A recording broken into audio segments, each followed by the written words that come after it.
Hello दोस्तों, मैं विजय Nifty वाला के इस वीडियो में आप सभी का स्वागत करता हूं।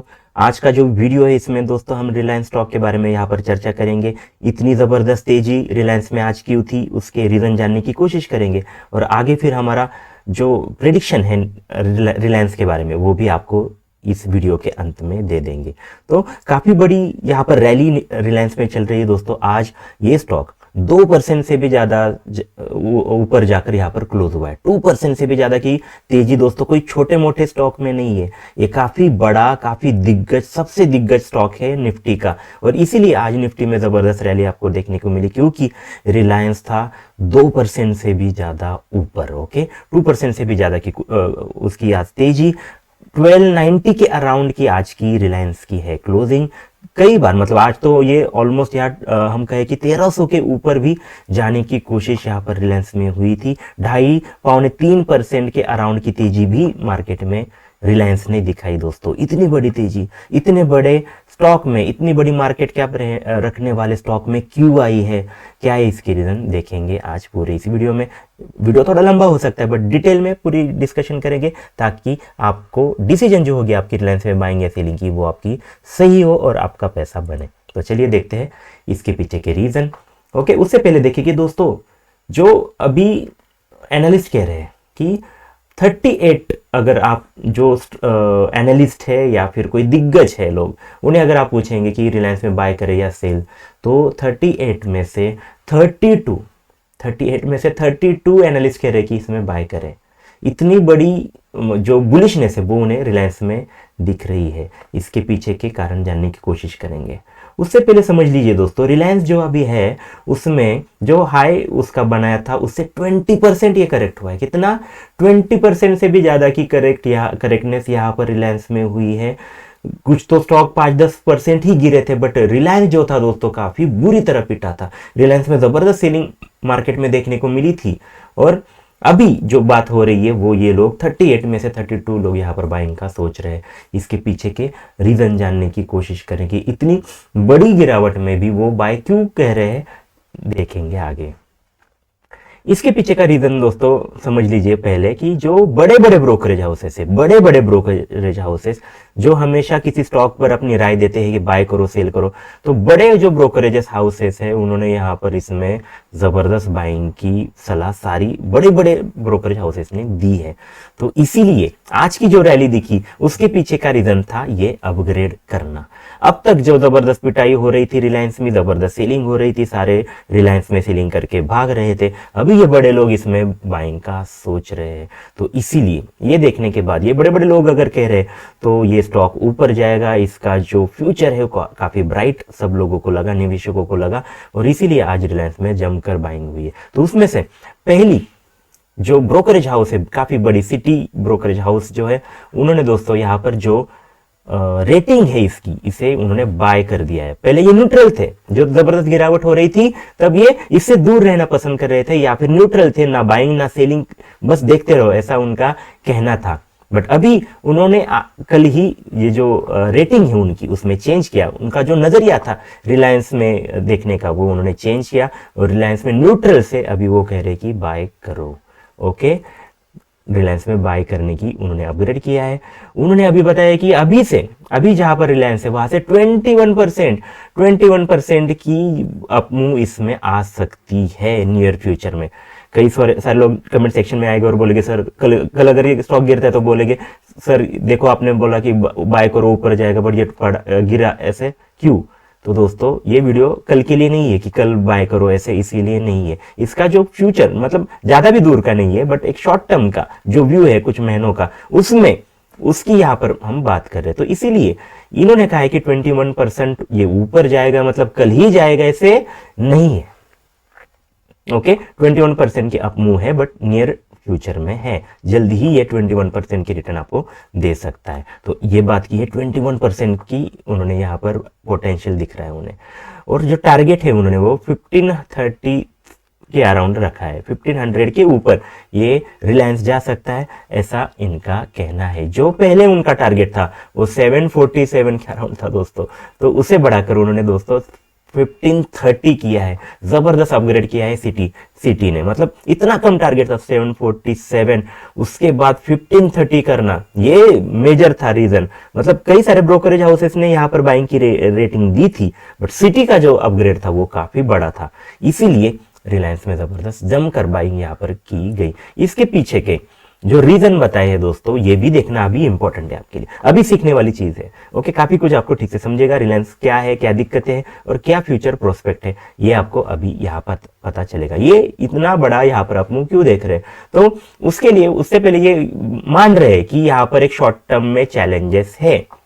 कहां पर? रिलायंस की 3 मेजर जो रीजन है वो है दोस्तों, 3 जो मेजर फील्ड है जहां पर रिलायंस का काम है वो है, पहले तो ऑयल वाला एक काफी बड़ा है, उसके बाद है जियो का, मतलब नेटवर्किंग टेलीकम्युनिकेशन वाला, और थर्ड जो है वो रिटेल में है। मतलब रिलायंस का मेजर जो बिजनेस चलता है वो 3 सेक्टर में चलता है, एक है टेलीकॉम जियो, दूसरा है ऑयल वाला, और तीसरा जो है वो रिटेल वाला।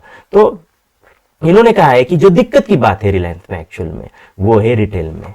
मतलब सबसे ज्यादा जो पिछड़ रहा है रिलायंस, या फिर काफी बुरा हाल रिलायंस का है, वो रिटेल सेगमेंट में। इसके पीछे के कई रीजन है दोस्तों, अगर आप रिक्वेस्ट करेंगे कमेंट सेक्शन में तो मैं इस पर एक स्पेशल वीडियो बनाऊंगा कि पूरे रिटेल सेक्शन में क्या दिक्कतें हैं, पूरा रिटेल सेक्टर में सारे, मतलब यही रिलायंस में ही दिक्कतें ऐसे नहीं है, कई सारी जो कंपनीज है उसमें रिटेल में दिक्कतें क्यों है, इस पर एक मैं वीडियो आपके लिए, अगर आप कमेंट सेक्शन में बताएंगे तो जरूर मैं यहाँ पर बनाऊंगा। बट अभी समझ लीजिए कि रिटेल जो बिजनेस है रिलायंस का वो थोड़ा सा उसमें दिक्कतें हैं, शॉर्ट टर्म में कई सारे चैलेंजेस है, ये इन्होंने यहाँ पर स्वीकार किया है।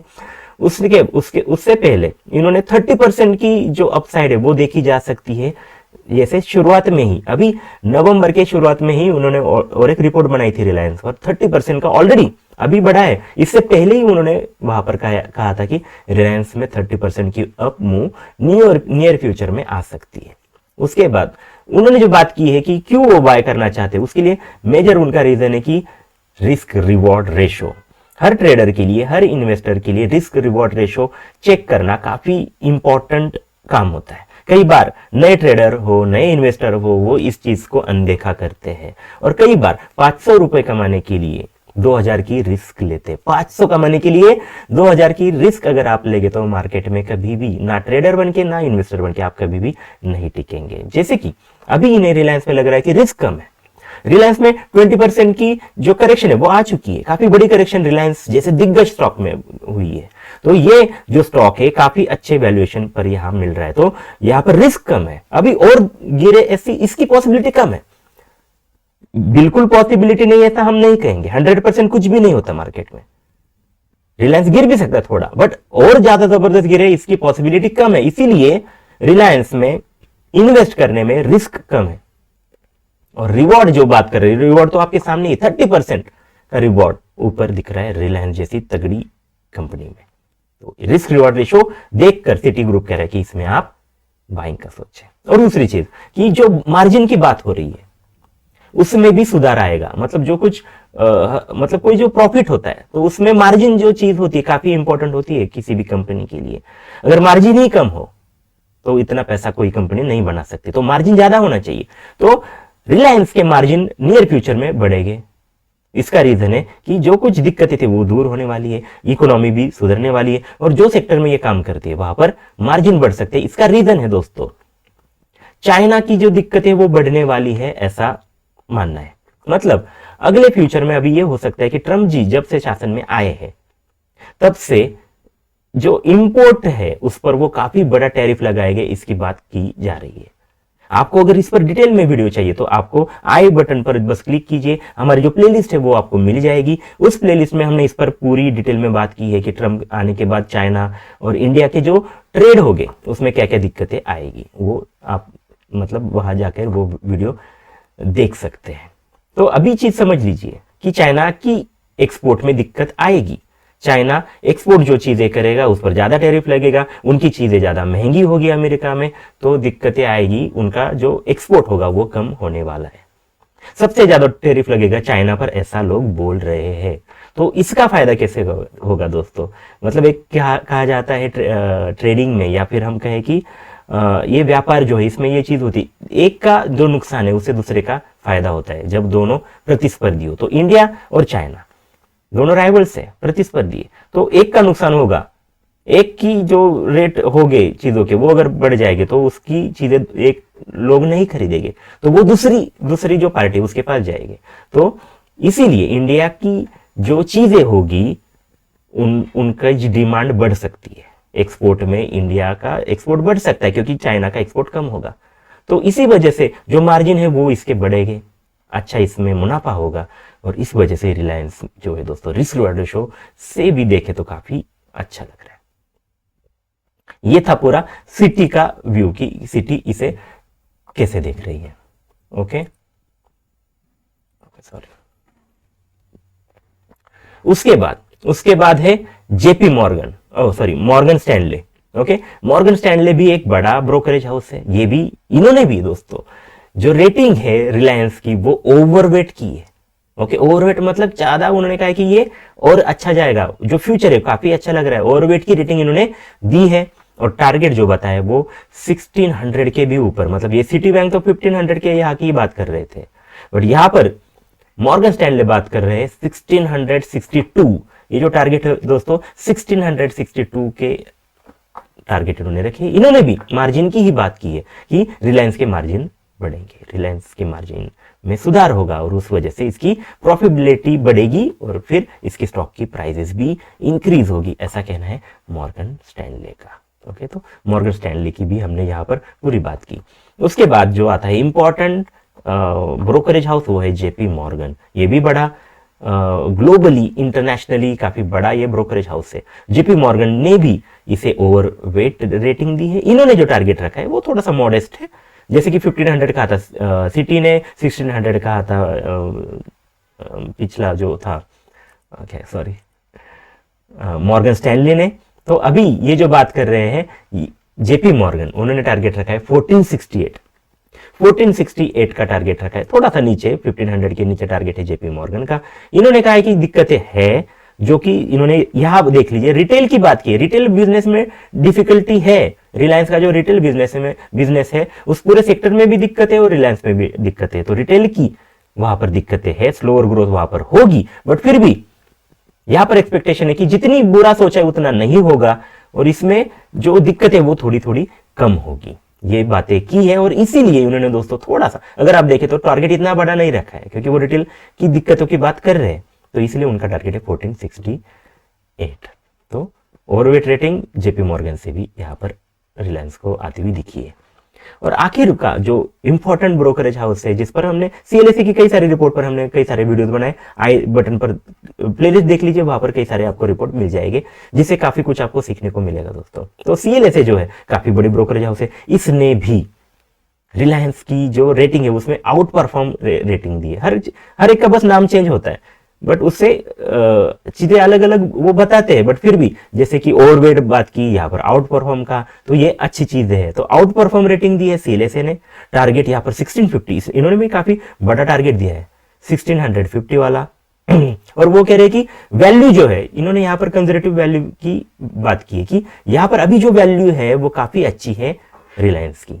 एक चीज आप थोड़ी आपको सीखने को मिलेगी दोस्तों, कोई भी स्टॉक में अगर आप इन्वेस्ट करेंगे तो आपको डिफरेंशिएट करना आना चाहिए, किसमें, उस स्टॉक की प्राइस और उस स्टॉक की वैल्यू। ओके, वैल्यू इन्वेस्टर जो होते हैं वो वैल्यू पर ज्यादा ध्यान देते हैं। तो प्राइस अलग होती है, वैल्यू अलग होती है। कई बार आपको दिखेगा कि कई बार बड़ी प्राइस वाले स्टॉक भी आगे बढ़ते ही जाते हैं क्योंकि उसकी वैल्यू भी ज्यादा होती है कई बार। और कई बार पेनी स्टॉक जो होते हैं दोस्तों, इसकी प्राइस तो कम है तो उसकी कई बार ऐसे भी होता है कि वैल्यू भी कम होती है। तो डिपेंड रहता है कि आपको इसका डिफरेंशिएट करना आना चाहिए कि उसकी प्राइस, बस नए लोग होते हैं, बिगिनर होते हैं, वो बस प्राइस देखते हैं, वैल्यू को भूल जाते हैं। वैल्यू को अगर आप भूलेंगे तो मार्केट में नहीं टिकेंगे, इसलिए आपको वैल्यू देखनी चाहिए।